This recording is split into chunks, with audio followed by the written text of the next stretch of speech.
Expectation with a lot of modern leaders is that you do take the fall for them.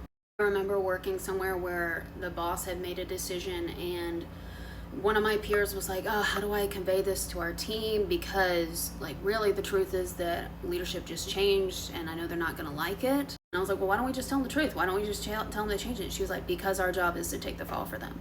And that's not one of the unwritten rules of work from my research, but that does seem to be an unwritten rule of especially elite white collar environments.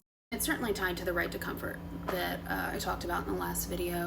Something that's a hard thing to navigate in workplaces is that you'll read a lot of books like this that tell you everyone else take credit for your work, make everybody else think that's their idea, and that's office politics. From what I know as a psychological researcher is that this is also the problem with why a lot of women and people of color and people from working class backgrounds also don't get ahead, is because their ideas are stolen and they don't get credit for them. And so that's like an interesting intersection with the right to power of like, to move up, you have to make them look good. That is your job.